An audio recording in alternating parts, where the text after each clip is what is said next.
Okay, so it's not gorgeous, but it'll do. I got this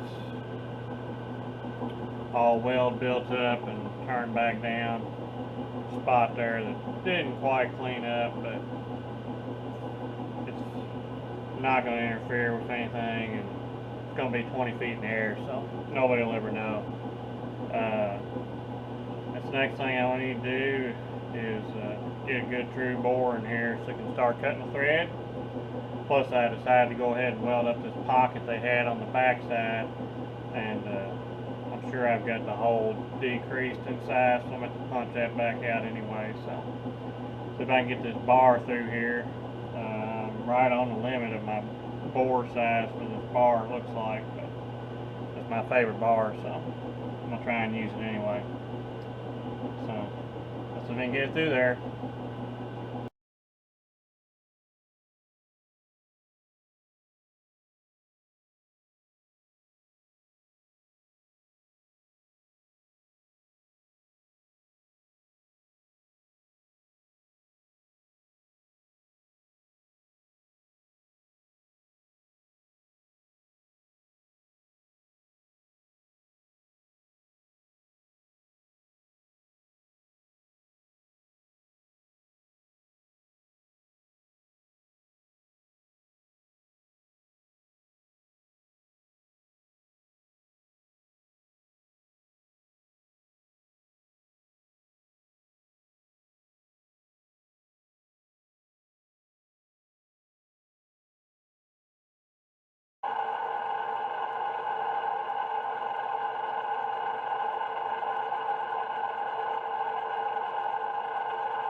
Alright, so this is going to be fast, even though I'm going to turn it slow, because we're cutting a 2 thread per inch. We've got this unknown threading insert. Alright, let's make a cut.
Well, it's all gone south here. I was starting to get a pretty good pretty good groove cut in there for the thread, and this thing's feeding pretty fast. And when I close the half nut,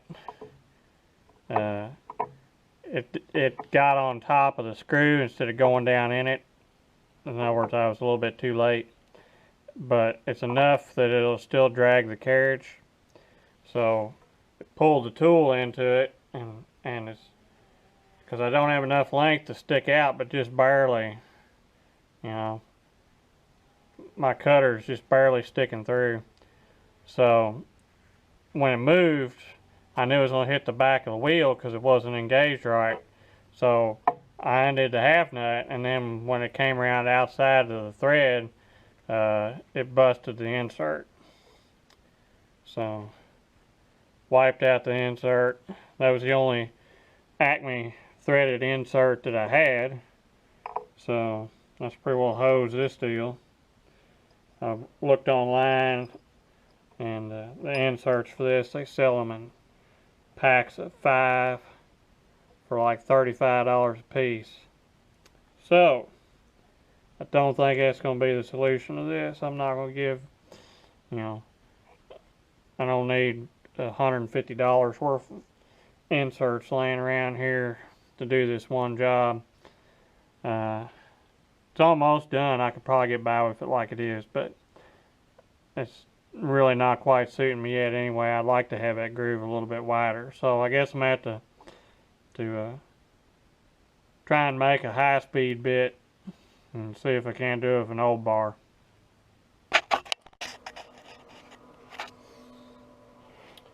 Alright, so my camera batteries finally had time to charge up while I was working on this. I've got this backside that I welded all up. This was a pocket about 1/4 inch deep, so I welded all this up and then turned it back flat. That's what these dogs will go against. And I did manage to get my thread.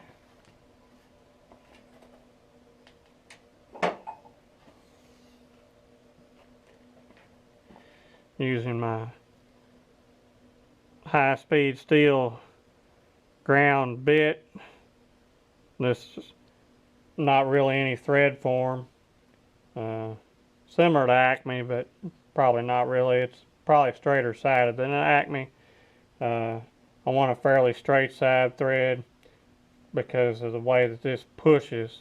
So I want it to squeeze down and not lock up in the thread. I want it to generate a lot of push, so I want it close to a 90-degree angle.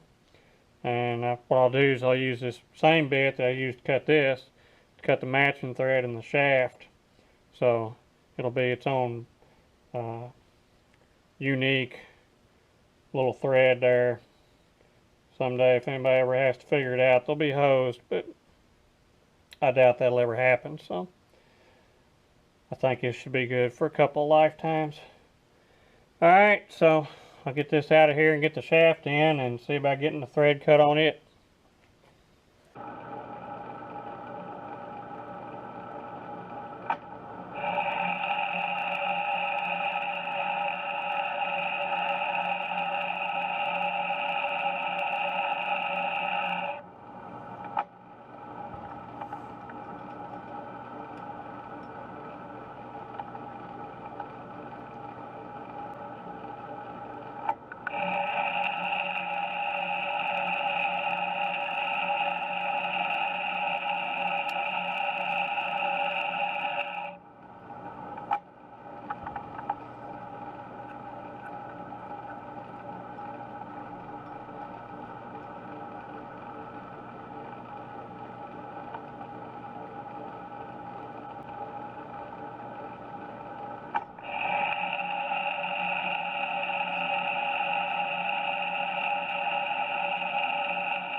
Okay, so the camera battery's recharged, and I guess mine is too. This job was a struggle. for sure. If you told me it was going to take me 6 hours to cut these 2 threads, I'd have told you were nuts. But that is how long it took to cut these 2 threads. Multiple reasons. One being, of course, I broke that cutter. I should have farmed this job out, which you can see it's left-hand thread. I should have farmed this job out to John Mills Double Boost, because I know his lathe likes to cut left-hand threads, but mine apparently not so much. The engagement on the half nut, it'll do just like this when it's almost on the line right there, but it's not engaged. It's on top of the screw instead. There's engaged. So when it's feeding super fast, like that 2 threads an inch, where this dial's coming around pretty quick, it's hard to hit this right. And I didn't have the clearance, so I busted that cutter. So I made a cutter thinking, well, they'll match, and that's true. They will match. But the problem with that is that what needs to match is a mirror image. So, because my cutter was not evenly width to the threads per inch,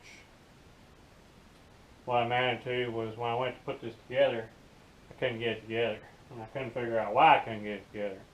Because I kept measuring and measuring, and my diameters were right for my minor and my major. It should have gone together, but I'd shove it up there and try and start it, and it wouldn't even start. So the reason why I wouldn't start was because essentially the threads were out of phase, because I've got a skinnier male thread. At the time, the male thread was too fat for the female thread that I had cut. So what I ended up having to do was to widen my female thread out until I got it to match what I cut on the other side. So a little lesson on threads there. Always be sure that your male and your female threads are mirror images of each other. Otherwise, it won't work. So, but I've got it done, and we got a pretty good true running pulley, and it does lock up nice, because you can just barely do it.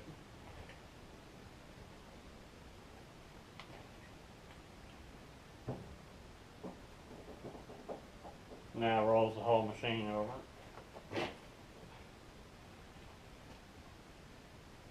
And that's just on this little surface here. But now I bore out those Pawls, and they'll go on here with a plate. And when this turns, when you pull the hand wheel, it'll friction apply that, and that'll start pulling the hoist. And then when it wants to go in reverse, as you back this off, it will allow these Pawls, which hold the load, to loosen up, and then the shaft will be able to slip and lower the load. So that's how it's supposed to work. Hopefully it'll work as good as it looks. So let's bore some Pawls. Alright, so I got these little baby 3-inch parts in here, so I figured that was a good use for this junk 4-jaw chuck. But nevertheless,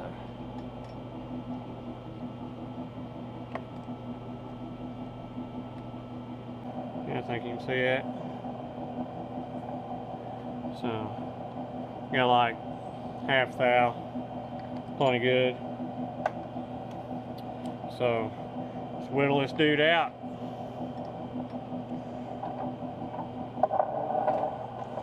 Put it in here.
Yeah, 1749.5. So pretty close.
Make sure my steps are coming out right.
I think that'd be good enough on that.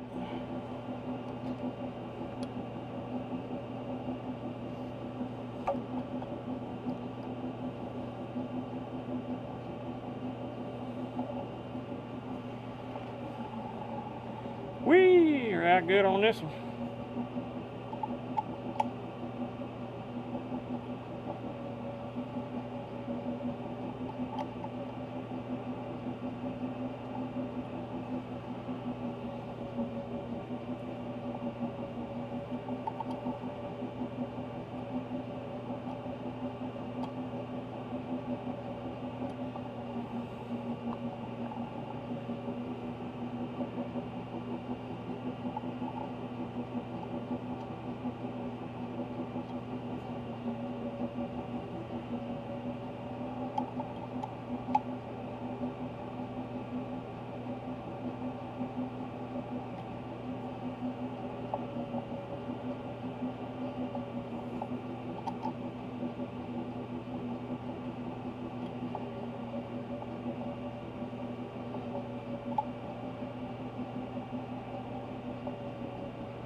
That's less than a half thou, that's good.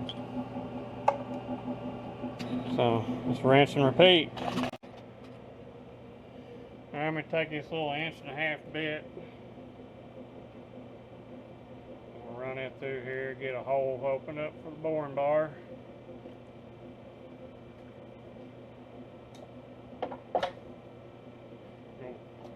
84 RPM ought to be good for a big bit.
Alright, it's through. Got a hole for the bar. Awesome, so not sure if I filmed that or not, but that's all I did was just face this and turn this outside. No dimension specific, just so this is flat for the clutches to come up against, and to true this up so it looks good running with the shaft. So put this together. Okay, so get this faced and that turned. I'll put this together. These are all my Pawls. So may end up having to put fiber friction washers in here. I don't know how this steel to steel will work. One of my hoists is steel to steel and the other's got friction. So I guess it just depends on how much load's back on the shaft as to how much friction it's got to have. So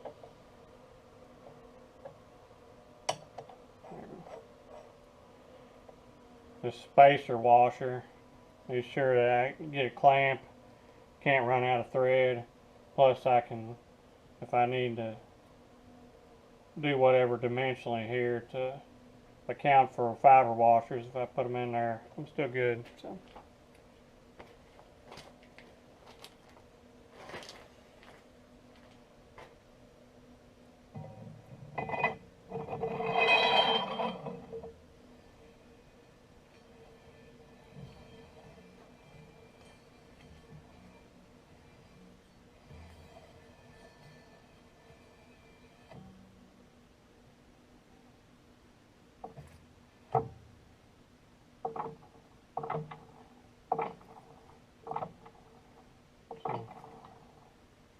It'll lock up all right.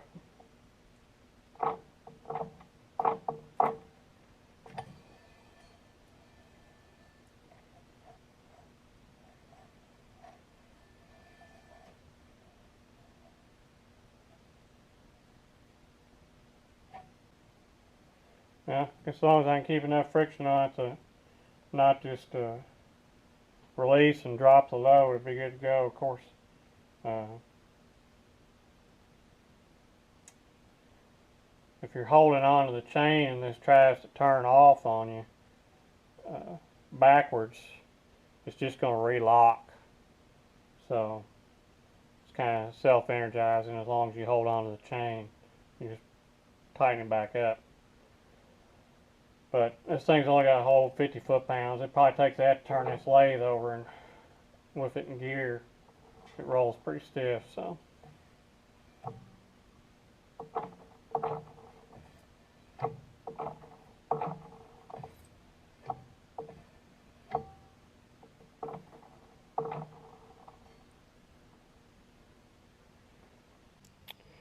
Well, I won't as of yet proclaim success because we still need load testing, but so far it's looking pretty good.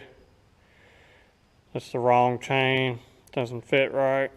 So I'm gonna have to buy the chain from these cats to make that work, but it's going through the hole in about the right place with it locked up. As you can see, turn the hand wheel, turns the gear. Let's brake off, brake on,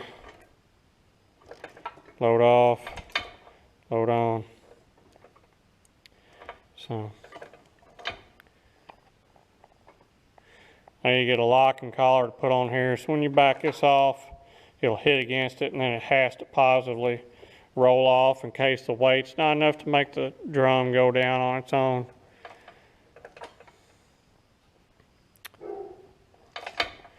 So what I still got to do here is get a piece of flat bar to go from here to here, and a spring to hook over here, and weld something in here to hit that and stop it. So that's essentially the load brake right there. It's what keeps it from coming unwound when you're not holding on to it.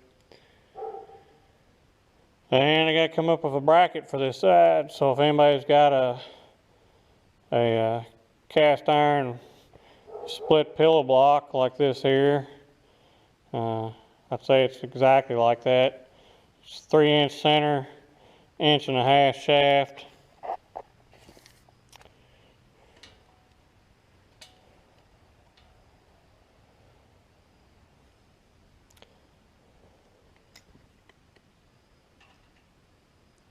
Seven-inch bolt center.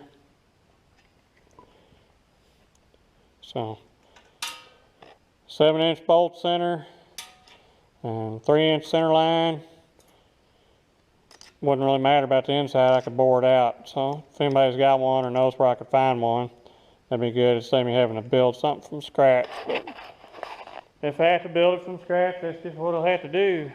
So it's getting closer. This is almost operational, and I can get it back up there where it belongs and get it out of my way. So hope you've enjoyed this little project. It's not done yet, but it's getting there. So thanks for watching, and thanks for subscribing, and I'll catch y'all later.